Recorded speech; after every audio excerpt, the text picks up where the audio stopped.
अस्सलाम वालेकुम, क्या हाल है जी? ठीक ठाक। मैं अब्दुल्ला हक, तुम देख रहे हैं जी एएस देसी व्लॉग। मैं क्या सुबह सुबह घाह वड्ड आइए उस्ताद दे कोल आए हैं जी। घाह शाह वड्डिया है जी, भांड छंड तैयार कर लिया बकरी वास्ते। ये घाह माशाल्लाह जेड़ा ना बड़ा पसंद करती है, शौक ना खा खू लेंदी है। सुबह का टाइम माशाल्लाह बड़ा प्यारा है, सरसब्ज आस पासे सब्जी सब्ज घाह शाह हो गया खड़ा। और सुनाओ तभी सेहत ठीक ठाक ने, फिट फाट हो।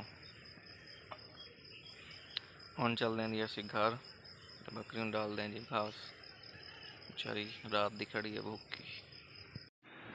हाँ जी, तो असी पहुँच गए जी घर। बकरी की आवाज़ भी आ रही होनी थोड़ा।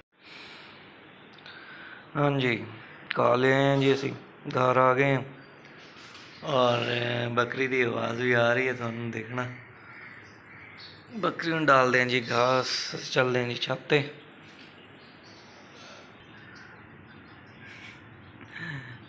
खड़ी जी, हेलो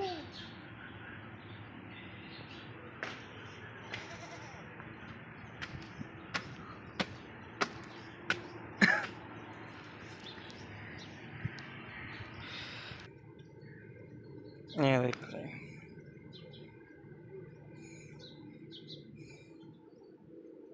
और खरगोशन भी डाल दिए घास। वीडियो पसंद आई तो चैनल लाइक और सब्सक्राइब लाजमी कर देना जी। अल्लाह हाफिज़।